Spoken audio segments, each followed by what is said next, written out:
Bonjour à toutes et à tous, très heureux de vous retrouver dans le cadre de notre chronique habituelle, les entretiens de Meuse FM.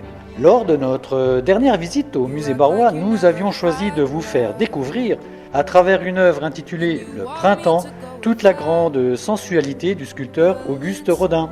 Nous avions aussi présenté une sculpture de Jean Boucher, artiste encore trop méconnu, nous dévoilant le romantisme du poète Victor Hugo face à la tempête.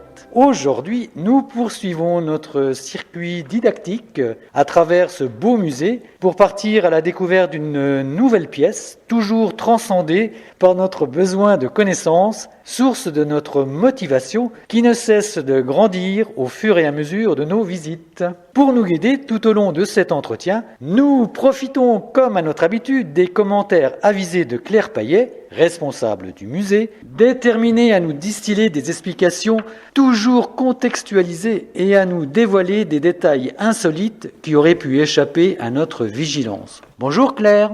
Bonjour Pascal, bonjour à tous. Comme promis Claire, nous voici dans le prolongement de la salle rouge, au seuil de la salle orange, salle plus particulièrement consacrée aux œuvres du 19e, 20e siècle. En dehors de sa couleur omniprésente, comment pourrais-tu nous la décrire ? Eh bien, tu l'as très bien décrite toi-même. On poursuit en fait notre parcours chronologique dans les salles du musée. Et comme on l'avait déjà souligné il y a quelques semaines, je rappelle que notre collection de 19e est assez importante du fait qu'au 19e, en fait, l'État avait déposé un certain nombre d'œuvres au musée. Ce qui fait que 3 salles sont consacrées au 19e. Et dans cette salle orange, eh bien, nous avons des œuvres qui sont plutôt des paysages avec une ouverture vers le 20e qu'on verra tout à l'heure. Dès notre entrée, notre regard est rapidement attiré par une huile sur toile de Jean-Baptiste Adolphe Broncard, intitulée Le chemin d'Argenteuil. Ce tableau, peint en 1849, évoque une vue prise sur le chemin d'Argenteuil, près de Paris. Elle appartient à la commune de Bar-le-Duc depuis 2006 par un transfert de propriété de l'État à titre gratuit. Jean-Baptiste Broncard est né en 1815. Malheureusement, malgré une recherche approfondie, je n'ai pu rassembler que très peu de renseignements sur ce peintre oublié qui, semble-t-il,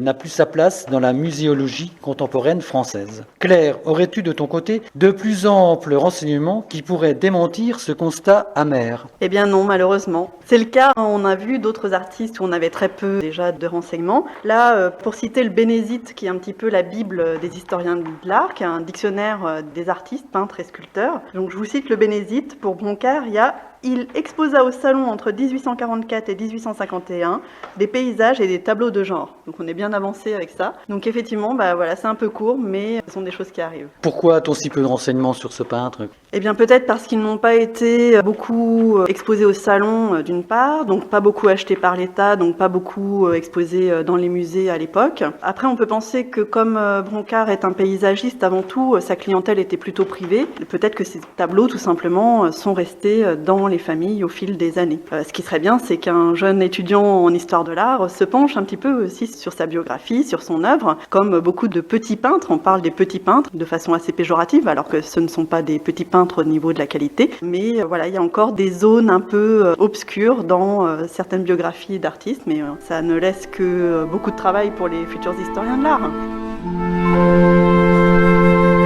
L'œuvre de Jean-Baptiste Broncard semble inspirée par des principes emprunts à l'école de Barbizon, qui considère le paysage comme un sujet en soi, en peignant sur le vif en extérieur. Pourrais-tu nous en dire davantage sur ce courant qui joua un rôle fondamental dans la genèse de l'impressionnisme ? On parle d'école de Barbizon, c'est un terme un peu inapproprié parce qu'en fait, les peintres qui font partie de cette école, entre guillemets, ne sont jamais revendiqués comme une école. Donc c'est en fait un mouvement qui apparaît à partir des années 1820 à peu près, où on a une espèce de retour à la nature. Il faut se remettre un petit peu dans le contexte en fait. Le paysage, c'est un genre considéré comme mineur depuis des siècles et qui est en fait très réglementé, entre guillemets, très construit depuis la fin de la Renaissance. En réalité, date à laquelle il est apparu en tant que genre à part entière. Et il est un peu décrié, un peu laissé pour compte.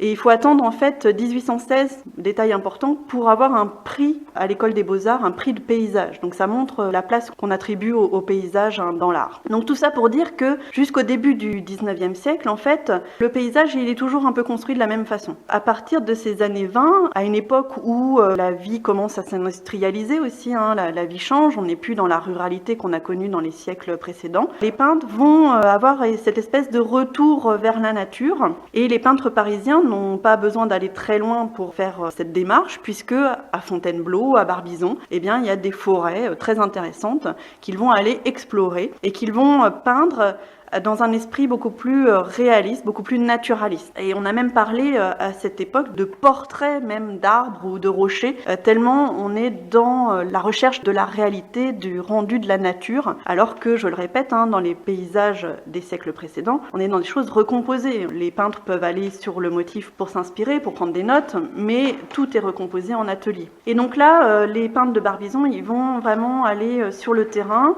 avec cette idée de vraiment représenter la nature telle qu'ils la voient. Et ça va vraiment être une grande évolution qui va avoir une influence aussi sur la composition des tableaux qui va beaucoup changer à cette époque-là. Comme ils la voient, traduisent en fin de compte leur impression. Justement, on est dans une espèce de période d'entre-deux, entre le peintre qui va tout recomposer, intellectualiser si on peut dire, et les impressionnistes qui vont plutôt chercher à représenter leurs impressions, à exprimer ce qu'ils ressentent face au paysage. Et donc avec l'école de Barbizon et cette période un peu charnière, on prend un peu des deux. Les peintres de Barbizon vont vraiment observer la nature. Et je parlais de portraits tout à l'heure, mais on a vraiment des artistes qui ont représenté par exemple un tronc d'arbre, et on a l'association de voir l'écorce telle qu'on pourrait la voir dans la forêt. Donc il y a quelque chose de naturaliste. Mais en même temps, ils commencent aussi à vouloir faire ressentir ce qu'ils ont ressenti eux-mêmes dans cette nature, en appuyant par exemple sur l'humidité, le ressenti de la météo. Et ça, c'est aussi dû à une grande influence des peintres anglais notamment. En 1824, en fait, il y a une grande exposition d'art anglais à Paris qui va bouleverser les artistes français, où ils vont découvrir notamment John Constable, qui est un grand paysagiste anglais. Et ça va être une espèce de déclic, et ils vont se dire, ce qu'il faut faire, en fait, c'est représenter cette atmosphère, cette météo, ces nuages. Quand on représente un nuage, c'est faire ressentir que bientôt il va pleuvoir, ou au contraire que le nuage il s'en va et que l'éclaircie va arriver. Et c'est ça qui est intéressant, et c'est en ça qu'ils sont des précurseurs pour les impressionnistes. Est-ce que tu pourrais nous donner des peintres connus de cette école? Parmi les peintres les plus connus, il y a Diaz de la Peña, Jean-François Millet, Théodore Rousseau, Corot également, qui sont vraiment les chefs de file de cette école. Tu parles de Millet, il y a un tableau que tout le monde connaît, qu'on a dans les familles, c'est le souvenir que j'en ai. Voilà, qui est représenté sur toutes les boîtes à sucre dans toutes les maisons en France, les glaneuses, où on voit ces femmes qui sont en train de glaner dans un champ de patates. Il y a aussi l'Angélus de Millet, qui est très connu et qui sont devenus des produits marketing presque, tellement ils sont connus. On va revenir donc à notre sujet d'étude, à notre tableau que nous avons sous les yeux, qui anime aujourd'hui notre curiosité. Quelle rencontre insolite l'artiste nous suggère-t-il à travers cette toile ? Alors insolite, je ne sais pas, mais on a une rencontre effectivement avec un petit personnage au centre du tableau, au premier plan, une femme sur un âne qui s'avance vers nous, et au loin on aperçoit un village. Donc c'est cet esprit aussi de ruralité qui est mis en valeur ici avec ce personnage qui reste présent, ça c'est intéressant aussi. On n'est pas encore dans le paysage pur où il n'y a que le paysage, que la nature. Il y a encore la figure humaine, mais elle est très réduite, elle constitue une infime part de la composition.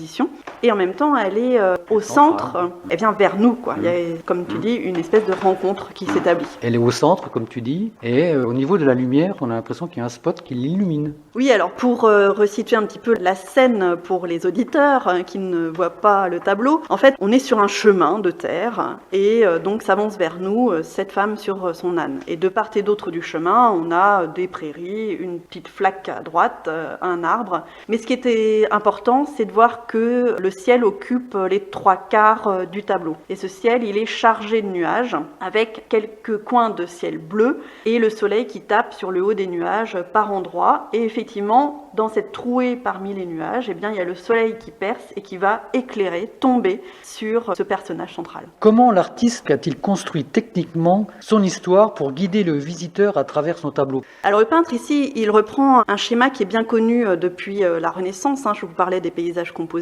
L'un des leitmotifs de ces paysages construits, c'est le chemin. Et le chemin, on le retrouve ici. Contrairement à ce qui se faisait dans les années précédentes, là, on est sur le chemin nous-mêmes. C'est-à-dire qu'on est presque dans la scène directement. Ce chemin, il nous emmène vers l'horizon. Au passage, on rencontre cette femme sur son âne. Et à l'arrière-plan, on aperçoit le village ou la petite ville. Important de voir aussi, c'est que sur les côtés, le peintre, il ouvre son horizon. Alors à droite, on a un petit bosquet d'arbres et un arbre qui bloque un petit peu la vue. Mais par contre, à gauche, on a un horizon qui est complètement ouvert. Et ça, c'est une grande évolution par rapport au paysage dit classique, où on est enfermé. Là, on n'est pas du tout, on n'a pas ce sentiment d'enfermement. Au contraire, on a une grande liberté. Alors le peintre continue à nous guider à travers ce chemin, à travers les coups de lumière, parce que le village, il est aussi éclairé. La petite flaque dont je parlais tout à l'heure, elle est éclairée, donc ça met en valeur aussi l'élément humide. Mais on peut quand même naviguer comme on veut dans ce paysage. Dans ce tableau, le ciel est omniprésent. Comment Jean-Baptiste Broncard met-il en lumière l'importance du ciel? Alors ce ciel, c'est vraiment primordial dans l'évolution du paysage. L'horizon, dans le paysage classique, il est plutôt à la moitié du tableau. Et ici, on a vu qu'il était au quart inférieur. Donc déjà, l'horizon, il est baissé, ce qui donne beaucoup plus de place au ciel, à la lumière, à l'élément atmosphérique. Alors ce ciel, il prend beaucoup de place et il est chargé de nuages, qui va beaucoup contribuer à nous faire ressentir l'atmosphère.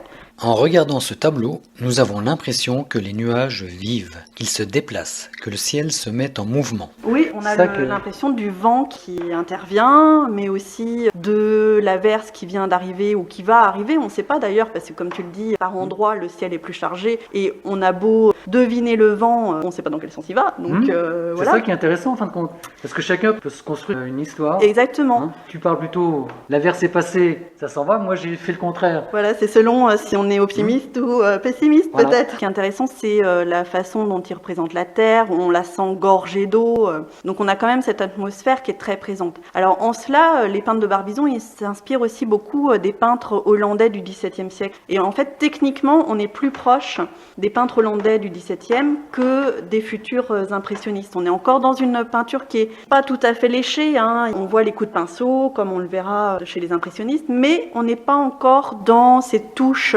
très présentes, un peu épaisses, qu'on peut voir chez les impressionnistes. Comment l'artiste propose-t-il aux visiteurs l'évocation d'une scène de vie rurale en toute quiétude? Cette question de quiétude est à mon sens très importante parce que, comme je le disais en introduction, les peintres de Barbizon, ils retournent à la nature aussi parce que la société change à leur époque et qu'elle commence à s'industrialiser, que l'accent est mis sur la ville, bruyante. Et donc c'est comme je dirais pas jusqu'à dire que c'est un acte militant, mais il y a ce sous-entendu dans les représentations rurales des peintres de Barbizon. Et donc on voit ici que cette quiétude, elle est rendue encore une fois par la composition. Et notamment par cet horizon qui nous introduit une ligne horizontale qui est très présente, qui n'est traversée en fait que par un petit arbre à gauche et puis l'arbre de droite. Et donc finalement ce calme rendu aussi par l'horizontalité n'est pas perturbé par des verticales ou encore pire, des diagonales qui apportent énormément de dynamisme, de mouvement. Même le chemin, en fait, il est droit devant nous, donc il n'y a quasiment pas de mouvement. La flaque à droite, c'est l'eau qui repose. Là aussi, c'est une impression de douceur ou de calme. Donc tous ces éléments mis ensemble, même la prairie à gauche, on parlait de vent tout à l'heure, on ne distingue pas forcément le vent dans les hautes herbes. C'est une prairie qui reste là aussi immobile. Donc tout ça, ça fait qu'on est devant un tableau qui nous apporte effectivement beaucoup de calme, malgré la menace ou le fait que l'averse est partie. Voilà, selon les personnes.